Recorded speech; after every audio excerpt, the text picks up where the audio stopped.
Hey, what's up guys and welcome back to Anime King, and today I'm gonna be giving you part 5 of What If Naruto Learned Black Magic from a Powerful Spirit. Remember to get this one to 100 likes as usual. Share this to all of your friends on your social media platform. And also guys, go ahead and check out the brand new episode of What If Naruto was sent to a parallel multiverse over in Anime King 3.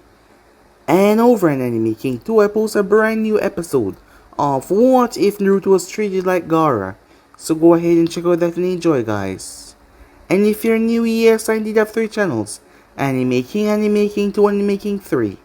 We try to post What If on every single day for you guys to enjoy. So go ahead, click that red subscribe button, links will be down in the description, and enjoy those. And also guys, turn on that bell notification to see exactly when I post. Now go ahead and put your feet up, sit back and relax, and enjoy. Let's get right into this. Start the intro.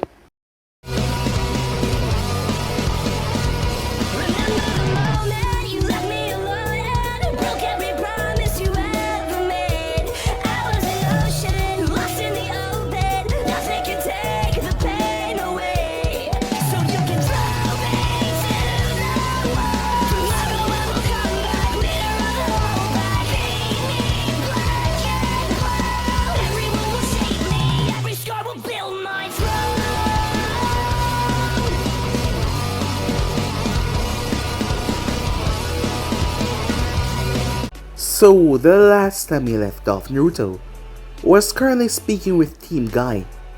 Guy was not someone to judge a book by its cover. After Naruto spoke to him about Kakashi, Guy was shocked, as he couldn't believe that his eternal rival would ever do that to someone.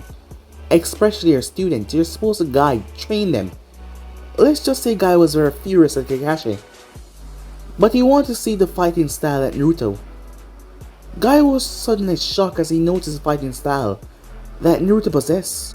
Guy was known to have master over his style of fighting, the strong fist style. He was a taijutsu master after all. He also read about old ancient style, and that one that Naruto was using was a rather old one. Guy tested himself off against Kyuubi doll after Naruto told him that it was his bloodline to inanimate objects. It was then that him and Naruto fought. Afterwards, Naruto showed them a taste of his power. He destroyed the training ground, shocking Guy's team as they were surprised that someone possessed power like that. It was unbelievable. He then refixed everything, as the members were still rather shocked, as they couldn't believe it. As Naruto spent some more time with them, and even the next day, as he enjoyed how they worked together as a good team, it was rather fitting. Later that day though, Naruto enacted out his plan on Kakashi, as he caused chaos in the man's home. Not to mention, he got a picture of Kakashi's face and spread around the village. The man was rather handsome, as he got a fan club. The girls wouldn't stop chasing after him, something that he hated because he just loved to be alone and read his book. Not to mention, Naruto set his books on fire and put a seal on him so his clothing will always stick on him. And the clothing was a similar one to Guy's, same green. And Naruto also shaved his head into a, bowl, making Kakashi want to kill him just that more great than before. Naruto also had a conversation with Yamato, who was curious about him learning the ice release, as Naruto told him that he was able to blend the elements together, but he needed to know the middle grounds, as Yamato told him that if he impressed him by showing him that blending elements, he would tell him the middle ground between the Mokidan. As Naruto was surprised to hear that, as he told him that he was on. Naruto had made his way to meet up with Team 8 afterwards. As he got into a little battle with Kiba, Naruto placed a spell on him that anyone that touched Kiba, it would be agonizing pain, as it wouldn't go away for a long time. He humiliated and beat Kiba, as the Inazaki was rather pissed off. As Hiruzen asked him about this and why he was even there, Naruto said that he was there to socialize with his comrades, as Hiruzen could really fault him for that. But if Tatsumi the Inazaki head was pissed, Naruto did not really care. He then went up to meet the son of Hiruzen, Asuma Sarutobi, as Shikamaru was the one to find him spying on them, as he was confused what he was doing here. When Ino saw him, she went on babbling, but Naruto silenced her by using a spell so she couldn't talk. As Asuma asked him what does he want. So yeah guys, that's basically as we left off. You guys can switch across the place and check it out for yourself. And also guys, remember to stay in tune for the rest of the what is coming your way. Yes, I did have 3 channels. Anime King 2, Anime King 3. Which I post what if on every single day. Yes, you have not misheard that. Every single day for you guys to sit back, relax and enjoy. Which I hope you all do. So yeah, without further ado, Woody, so we get right into this. Let's begin now. So, what do you want to speak to me about? Asked Asuma. I actually want to see how a real team interact. Hatake-san, while decent in combat, shows quite a bit of favorism towards Lucia, preferring to train him over just about anything else. I believe he was trying to have me killed when he sent me up to fight against Momokai, Zabuza in our mission. But I digress.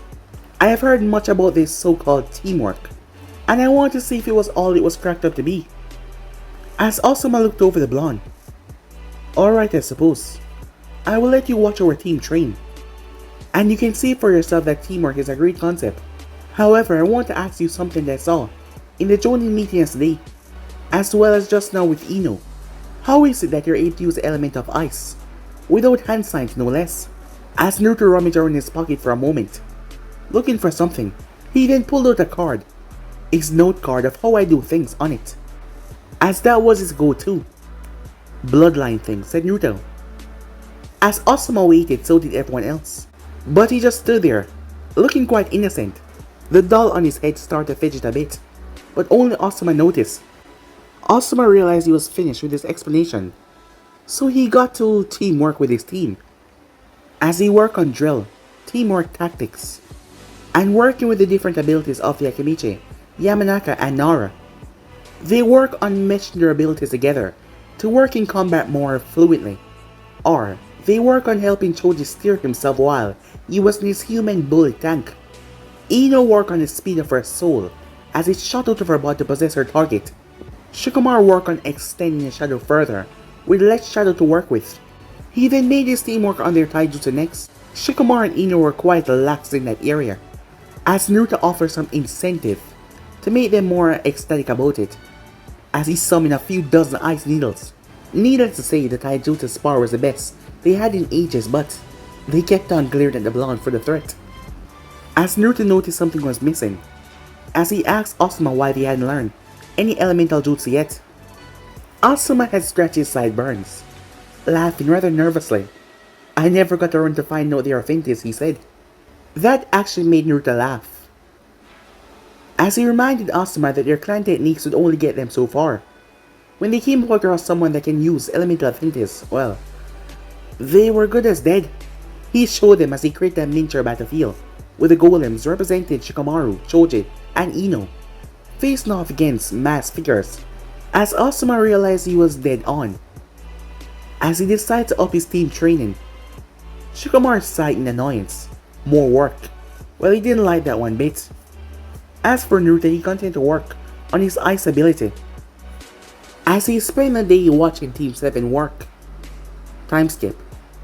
As Naruto stepped out of a mirror, an ice mirror, he still hadn't gotten used to the feeling of being submerged in a mirror, as it felt strange. He glanced around to make sure that no one is around.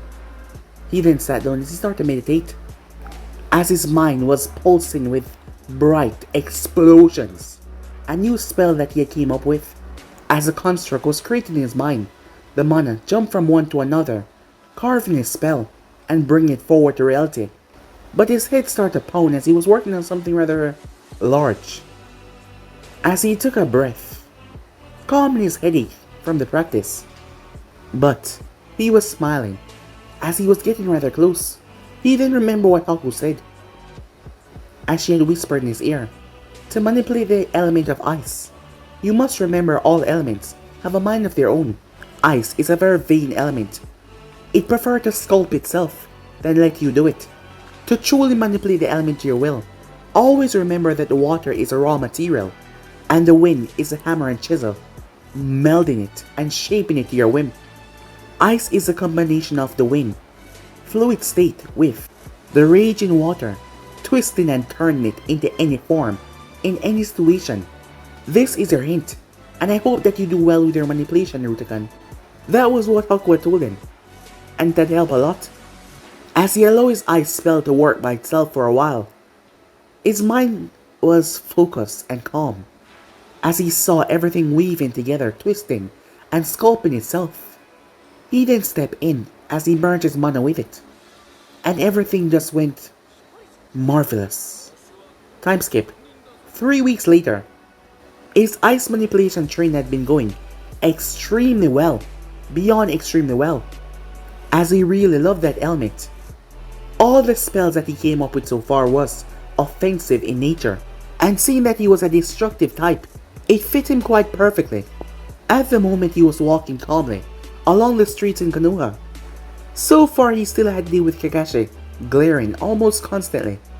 He was quite positive that the man was training Sasuke to assassinate him, but he really didn't care that much as his words still rang through.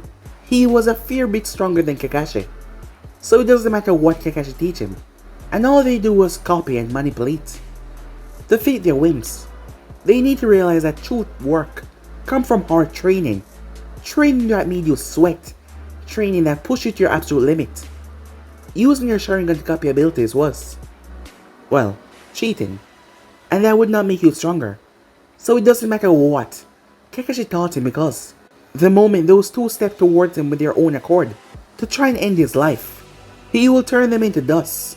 So far, he had played games of shogi with Shikamaru, and he had lost, but he didn't really mind. Shikamaru was a tactical genius. He thought many steps forward, as Shikamaru had told him some of the rumors about him. It was said that he ate people alive, as Naruto had found it quite amusing, or that he had 9 fox tails wrapped around him but he was under his clothing, as Naruto found all of this rather amusing. As Shikamaru was now neutral towards him, knowing that rumors were not indeed true, but Naruto did not seem to care one bit. A good thing the villagers couldn't find his apartment, because if they did and did something, he might have to do something drastic. He also trained with Guy in his fighting style, as he wrote down all the specifics. Guy was too old to learn his style. His body was not limber and nimble like Naruto. You had to be trained in it from you were younger, as Naruto told him that he might even call it the Meito clan style, so that Guy could pass it on. As Guy was confused why wouldn't he name it after himself, but it wasn't like Naruto was going to teach anyone, and not to mention, the council would probably try to force him to teach it to Sasuke if they found out. That is why Guy did not tell anyone about this. He kept it to himself. And besides, if the council tried to force his hand, Naruto would have to commit genocide, and he was too busy to do that. He heard a yelp of pain, as he wondered what was going on, calmly making his way. Ow! That hurt, brat! As he noticed that 2 Sangenins were glaring at the child. The child was none other than Konohamaru, the Hokage grandson. The child was grabbed and lifted off the ground by the male that was dressed in a strange black cat suit. There was also something strapped to his back. The female had a battle fan strapped across her back, 4 ponytails as she was dressed in a battle strange like kimono. As Naruto felt something odd in the air, he spread his senses around to find out what it was. He could feel demonic energy, along with bloodlust, a lot of it. The Kyuubi doll whispered in his ear. It was a Shikaku, the One-Tails. While I hold no love to his village, said Naruto as he walked forward, I should warn you, you are currently holding on to the Hokage grandson, and any threat to him could start a war. The young man in the black suit quickly dropped the child, as he was in fear that he almost beat up a relative of the Hokage. That would be problematic. The child sprinted away from the alleyway, tears flowing down his face as he escaped peril. As Naruto turned to walk away, You! Who are you? As Naruto turned towards the red-headed Genin, with a gourd on his back. My name is Naruto. However, if your Bichu was not an insane sad monster, he would have informed you of something else. Farewell, Jinjulki of the Ichibai, said Naruto as he vanished, snowflakes appearing as he moved. Back at his apartment, Naruto sat in Lode's form. As he was working on his ice manipulation, his eyes were closed. Firstly, he created a version of Haku ice mirrors, as he would not copy Haku's technique. He wanted to be original, and he would not, but he was just working on something that was similar, the basics. Haku's technique was quite powerful, but it was not his style of fighting. So he started to bounce idea around, and putting idea together. The next day, Naruto was currently making his way towards the academy.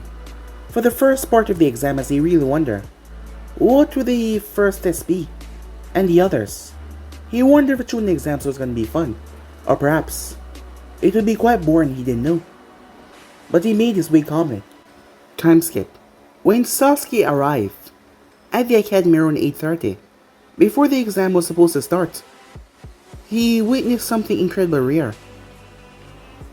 Not only was Sakura not hanging on his arm like usual, his teammate was lounging in a tree, playing a song.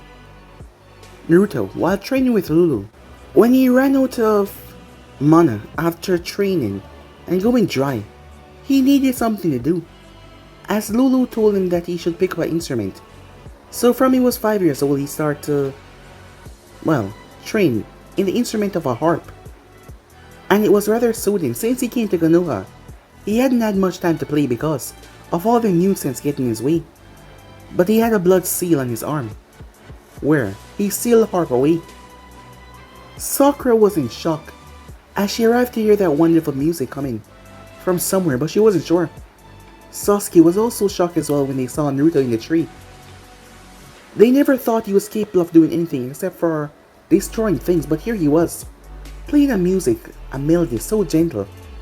As Sasuke couldn't help it, as it sounded so soft and just, it kind of unnerved him, how gentle it was. Meanwhile, Naruto was much more calmer now, as he knew that they were down there, but he did not care. Playing his harp always calmed him down. Several ninja had came to hear the sadness in the flowing music. Only him and the Kyuubi doll knew why it was so sad. He was playing it in honor of Lulu.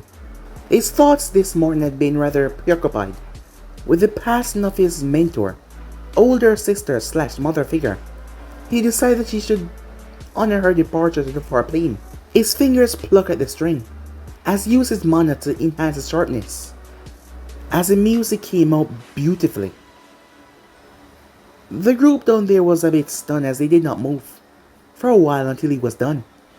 Once he was done, he sealed away the harp as he jumped down. "Shall we go?" he said.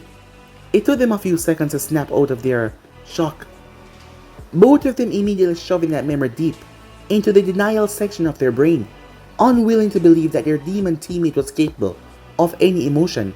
Sasuke immediately recovered his arrogant prick attitude, and Sakura became her usual fangirl self as they made their way.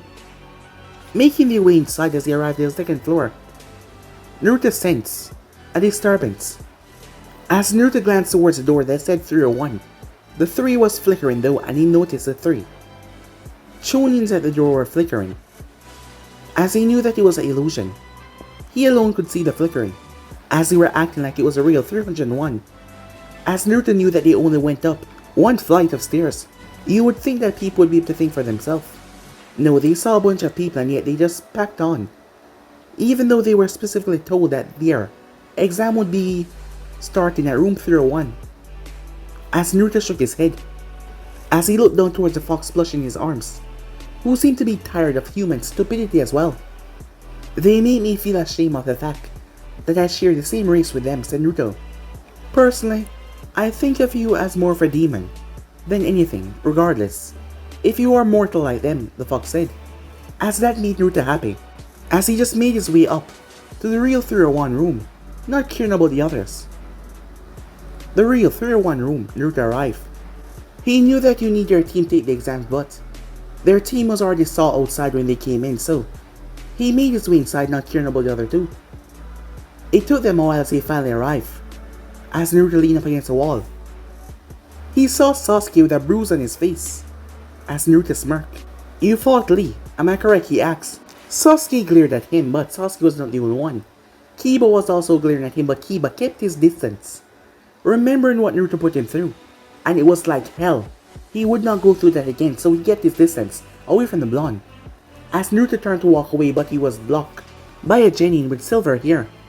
As he was wearing glasses, as Naruto observed him a bit closer, there was malice that was being suppressed, and his whole intention dripped with deceit.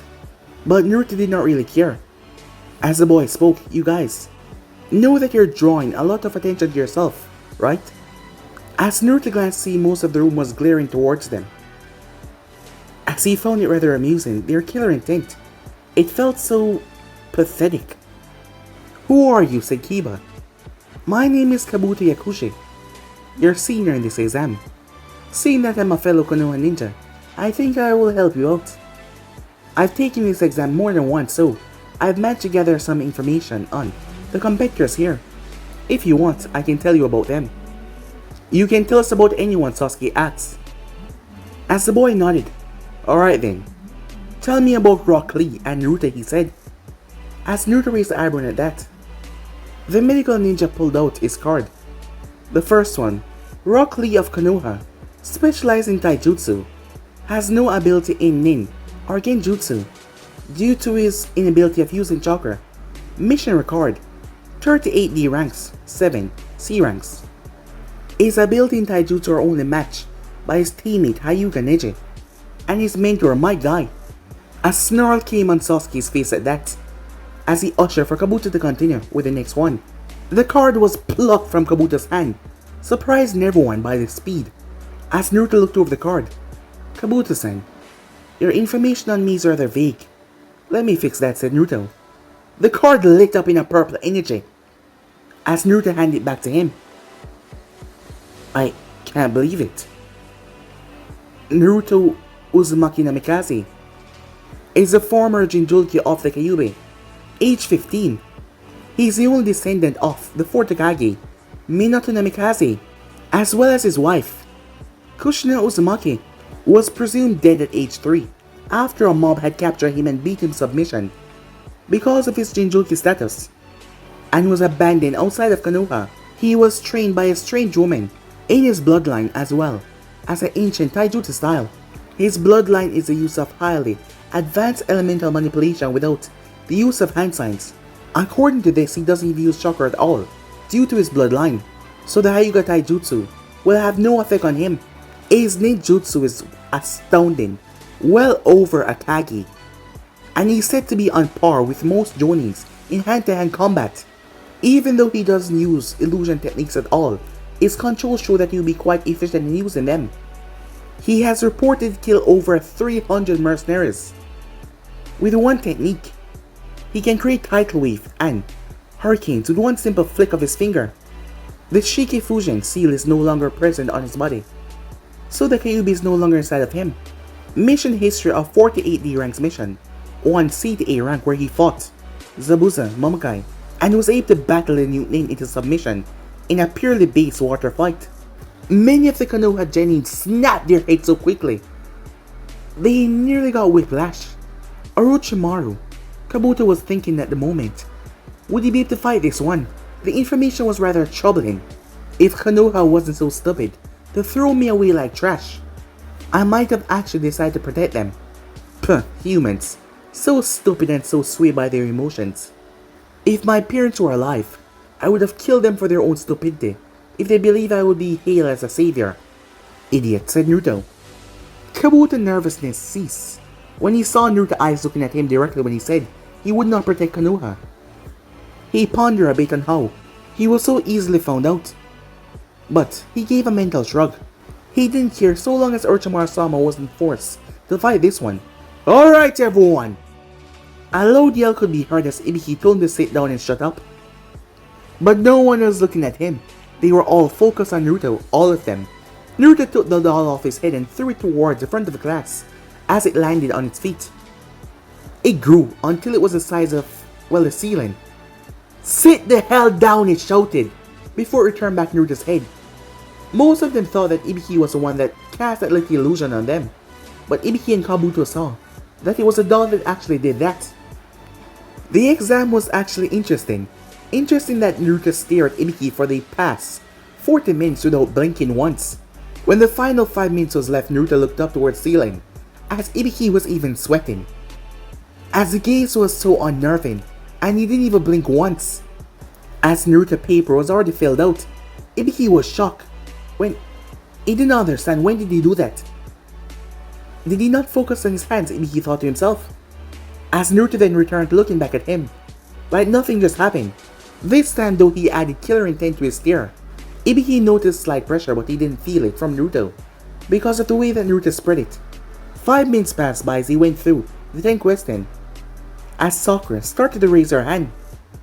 But she turned towards Sasuke and she was enraptured with his beauty, her hand still halfway raised. After the first dozen team went off, Ibiki realized that no one else was going to forfeit, as he gave them the most shocking news of their life.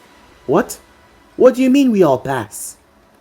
Sadly, no one will answer Sakura as a ball of cloth burst through the window, shattering it.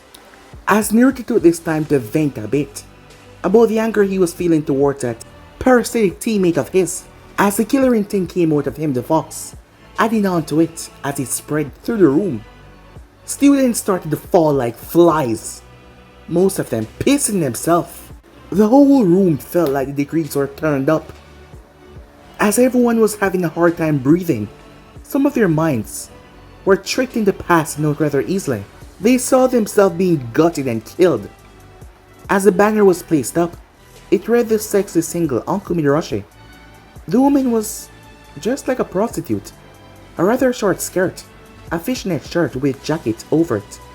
As Naruto wondered how the hell did she keep her chest from not showing, because the jacket was there, perfectly lined up with the fishnet shirt, but there was nothing underneath it. There was no bra. Anko was shocked as she saw the one that caused everyone to pass out. She's never seen a genin does this before. It brought on a look on her face that kind of freaked Naruto out a bit. Pleasure, as she stared at him like he was the most interesting thing in the world, like an adult fangirl, as she moved towards him and hugged his arm, pressing it against her chest. I've never seen someone make an entire first examinee class fainted. As Naruto glanced towards Ibiki, the man was out as well. Even Ibiki as well. How the hell did you do that? Anko asked. As Naruto turned his gaze towards her, he looked towards his arm that she was holding onto, as electricity started to fap around him, forcing her to move back.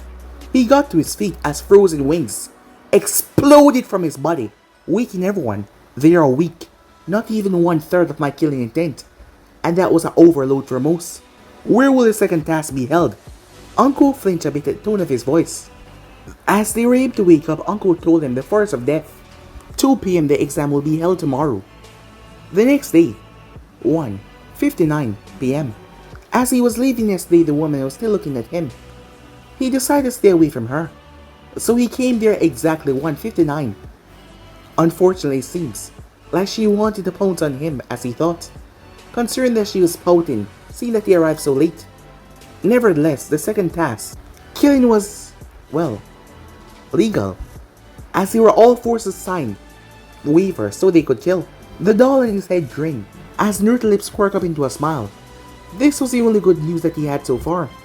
Team 7 was given a heaven scroll as Naruto took it, not caring what they say as he pocketed the scroll. As Naruto wondered what he could do 5 days of freedom in the forest of death with all these other teams. As Naruto sniffed as he smelled something. It smelled like snakes and little boys. I never knew there was such a combination, he thought to himself, as the doll decided to enlighten him what had that distinct smell. Orochimaru, the snake Sanin, has an odd interest in the body of boys. It seems that he claimed to require a new body every 3 years, but I think he's just afraid of commitment. As Naruto couldn't help it, he had to laugh, as Sasuke glanced towards him confused, and so was his leech that hung onto his arm. But Naruto just chose to ignore them as he walked past them, moving towards the gate as he leaned up against it. He watched his uncle throw a kunai towards Kiba, who was drawing too much attention to himself. He then watched as the grass ninja gave Uncle back her kunai. Yes, that was Orochimaru, as Naruto saw the rather long tongue. As the horn went off as the gate started to open, he turned his sights towards it finally. He made his way inside. Time skip. Naruto had trailed a team from Kiri. He didn't miss. As Naruto observed his heaven scroll, It had a pretty good barrier around it, so it wouldn't be damaged once. The teams were caught up in a little scuffle. That was good. As he snapped his fingers. Wait, what's that? The team turned as their bodies were torn apart by a massive gust that shredded them. As Naruto appeared and found their scroll, completely unharmed, as he smiled at himself. With Sakura and Sasuke, the two weren't getting along that well. Sakura was shrieking in fear, and not to mention, screaming out Sasuke every time. So she was basically broadcasting where they were. Truly, she must have been dropping her over the large forehead at a young age. Sasuke was doing decently. His extra training with Kakashi was paying off, but not enough. After all, how powerful one can be when they only copy techniques. Then again, perhaps both of them were not doing that well, as they were currently fighting a giant rabbit. One of those mutant rabbits that were only found in the Forest of Death. And the both of them were low on chakra, just from fighting a goddamn rabbit. Meanwhile, with Naruto, he had followed the trail of another team, this one being from the Hidden Stone. They had touched down for a rest, as they set up a few traps to make sure they weren't caught off guard. But they started to feel hot. As they looked down, flames exploded from the earth and cooked them alive. As Naruto appeared and found their earth scroll, before he vanished. Time skip. Two teams were fighting, one from the earth and one from Kiri. As they were fighting quite well, until a giant boulder that was larger than the entire section of the forest that they were in dropped on top of them, squashing all of them underneath it. Once they were all dead, the boulder crumbled away into dust. As Naruto appeared and found two scrolls and took them. Meanwhile, with Sasuke and Sakura, after they performed a tactical retreat against the mutant Death Bunny, they decided to turn in for the night.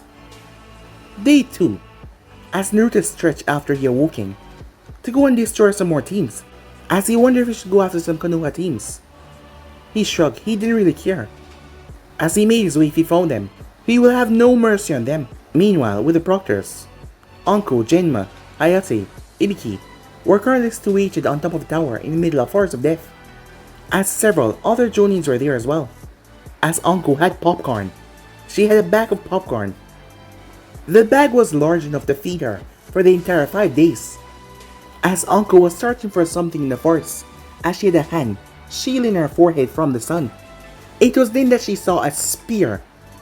A giant spear of ice dropped from the heavens, stabbing into the forest. While everyone was busy trying to pick their jaw up off of the ground, Anko was laughing. Do it again, she said. Only a few knew what was causing it, while a few others have some suspicions. Meanwhile, Naruto picked up another trail, and this one is from Konoha, with Team 10. It was all going well in the beginning. As Shikamaru had stopped, one of them with his shadow Inu took over the other one's body, and Choji had clobbered the other one, but they had the same scroll as them, so they move on.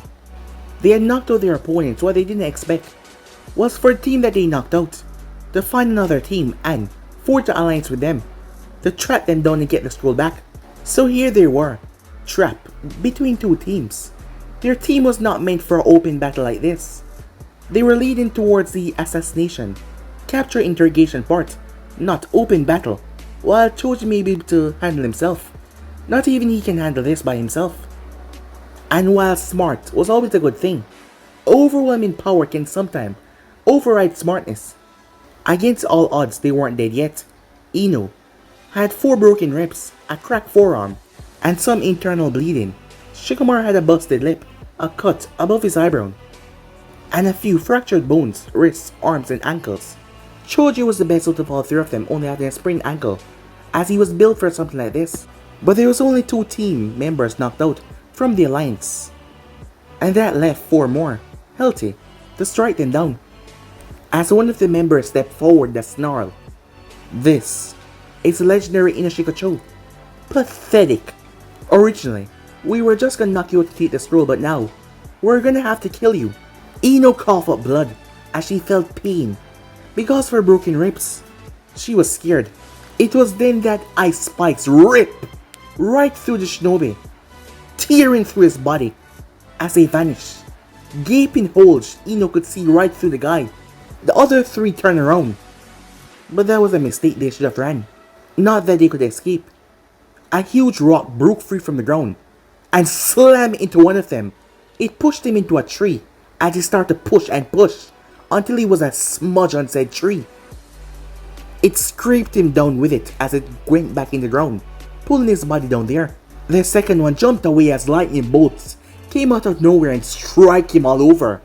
He cried out in pain as his body was fried before it hit the ground. He was dead long before he hit the ground though. The final one was the most brutal. Hundreds of boiling water ball forced together as they swallowed the ninja head. It started to boil even more. The ninja scream and scream and scream and scream and scream as flesh melted off bones. The screams of torment would haunt their dreams for many days, as the earth then cracked open and pulled their body down, as they were buried.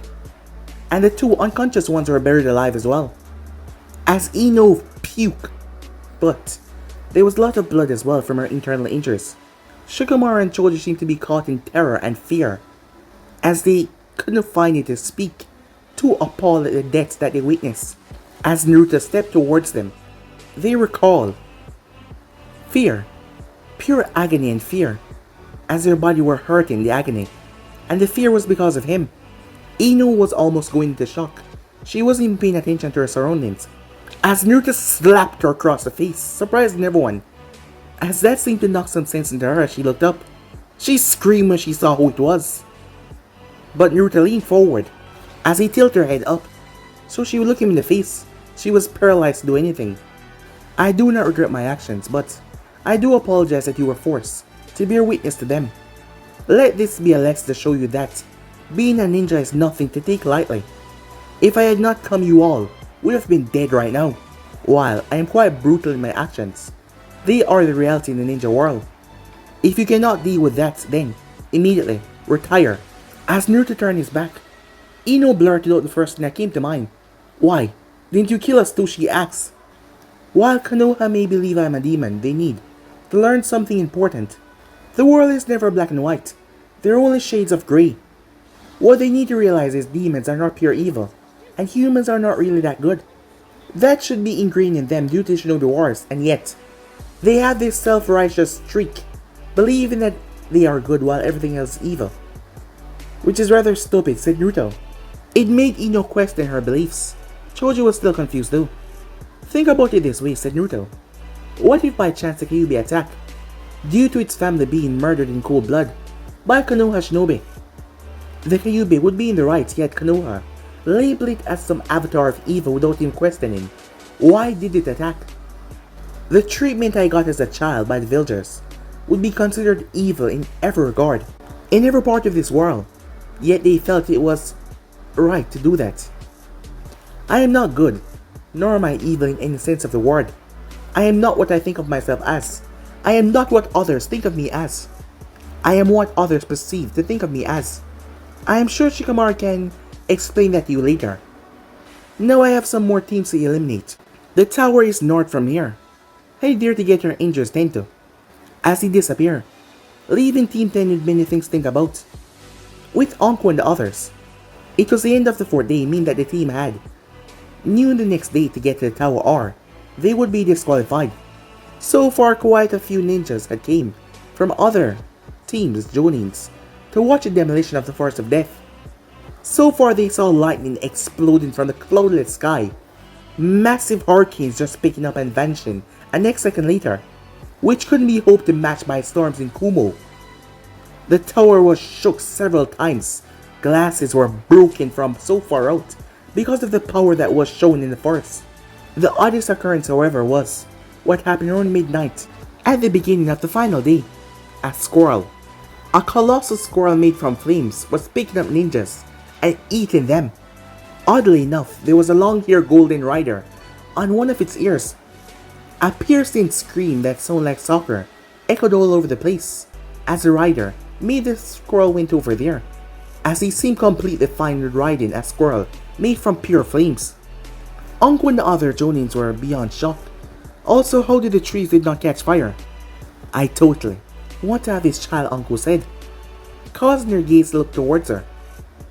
Meanwhile, with Naruto, he jumped off his creation after he came up to the scene, and he came to witness the best scene of his life so far. Orochimaru, judging from his appearance, had given Sasuke a curse mark, and his never-ending tongue was licking up the side of Uchiha's face, who looked absolutely horrified, yet he couldn't move because of the bite that he was just given. Sakura was shocked and disgusted to what Orochimaru was doing, and envy that she wasn't the one to do it first. It took all of his self-control not to burst out laughing. He decided that he would just drive off the Sannin and take them to the tower so that he could get some goddamn sleep. A hail of fire bullets and water balls drove off the Sannin, who believed that it was probably some envoys. As he already did what he came here to do, so Orochimaru didn't really care, he just left.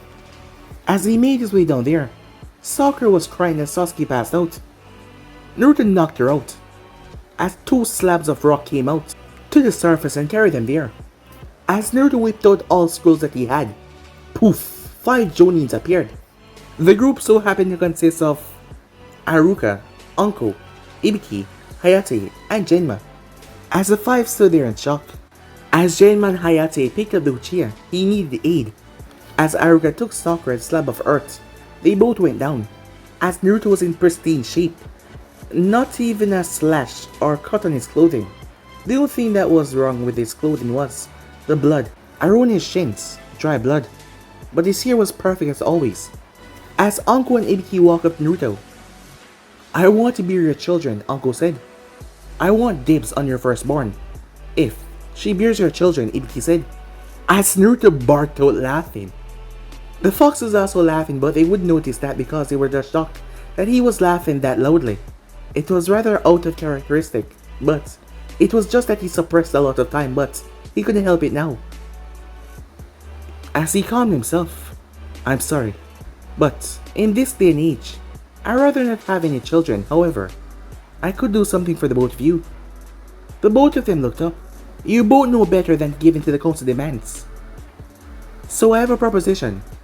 And you are also already involved with each other, correct?" Uncle was surprised. How did he know that? As Ibiki nodded, he didn't really care. Him and Uncle was irreplaceable. Despite Uncle being trained by Orochimaru when she was younger, him and Uncle was the best interrogator. No one could interrogate to get results like them. "I'll give you both a scroll for your children to learn from, to teach them a general overview of the way I fight. They will have to make the style their own after they learn from it. I have a feeling I'll not reside in Konoha for much longer, so I'll give them to you now, and I trust that you won't give them to the council or share them. Think of them as a clan secret. You both are too old and set in your ways as a ninja to learn how I fight, unfortunately." As he rummaged around his pocket, as he pulled out the scroll, he then unsealed a large scroll that was as large as the forbidden scroll of sealing. As he gave it to them, he cut their finger with the ice needle, as their blood floated over towards him as he put it in the scroll. A purple and black light enveloped the scroll before it faded away completely. The scroll will only open for one of you or your descendants, and only if your blood is willingly given. Even if someone stole it, it will not, said Naruto. It can only be handled and read by your descendants, and I've also placed a curse on your bloodlines. Should any of your descendants try to reveal the secrets of the scroll, their souls will be torn asunder. Should you choose to, you may adopt children into your clan. By a blood ritual, extract that scroll, so they can be considered your descendants. This will prevent my secret from being spilled, but still pass on my legacy." As Naruto walked away, when they recovered, they squealed like fan people and glubbed each other in the exciting news. As Naruto went and fell asleep, sealing the door off, he went to have a good rest. Time skip. Kabuto was not having a good day. Not at all. It all started in the morning when he fell off the bed, and all the hot water was used up. And now Orochimaru-sama wanted him to stay in the competition to find out more about the Kyuubi Jinchuriki. Apparently, Orochimaru did not believe that it was possible for him not to be a Jinchuriki. Oh well, good thing he rigged the random matches, so he would be fighting Naruto and no one else. Everyone watched as a sheet of ice appeared. Sasuke glared when he saw Naruto step out, taking the spotlight for himself. As he gazed towards Kabuto, making him feel rather uncomfortable. There was just something about his look Time skip, Sasuke was the first one to fight. He used the Lion Barrage combo to take out Yuri. Like teacher, like student, said Naruto. Kunai turned towards him confused. Few realize what the Sharingan is truly meant to be, said Naruto. But the way those two use it is a horrible crutch. They rely too much on it. Itachi, however, only used it as one should. He think of it as any other ninja tool, such as a kunai. He actually trains and he can fight without his eyes if need be. Guy-san, I apologize that your student's hard work was bastardized by the Uchiha. The three Jonins were rather shocked by the analysis of the Uchiha's prized dojutsu, but they couldn't help but agree. The matches were quite boring so far. The match between Sakura and Ino seemed like they had a grudge against each other, with neither of them getting the upper hand. Before Ino did something that she had long forgotten, somehow the memory resurfaced. Demon illusion. Hell nightscape, she said. Sakura dropped to the ground and she started to scream. Ino released the technique. As a slight tingle came in her mind, to make her know what she did, she realized that she took the event in the forest and forced it into Sakura's mind to make she think that she was the one that was crushed by a rock, stabbed through by ice, and electrocuted. She became pale as she rushed to her sensei Asuma and broke down crying. Illusion, farce, Naruto, death, horrible. That was a few words that Asuma could hear as she cried. As he turned towards Naruto quirking an eyebrow as he wondered, what could possibly scare her that much? Apparently she used a genjutsu, forcing Sakura to experience what I did to save her team out in the forest. I believe that would be having her chest squeezed by a giant rock until her chest collapsed and her head explode, being impaled by ice spikes and being electrocuted until the skin melts, said Naruto. Kurenai and Guy could understand why she was crying now, but maybe, just maybe this was good for her, to snap her from her fangirl nature, as Kurenai also saw that she could teach her a few genjutsu, even though she wasn't her student, but still. She would like to pass on the art of genjutsu. It was a wonderful art. As Naruto glanced up towards the board, Kabuto glanced towards Naruto as he saw their name. It was then that he saw a homicidal smirk came on Naruto's face. That caused Kabuto to sweat drop as he gulped nervously. Why was he smirking like that? Kabuto didn't like it one bit. But guys, be in subscribe right here. If you want to see next part to do, like, subscribe, comment down below, and turn on that bell notification to stay posted. But I'm over now. See you guys soon. Peace.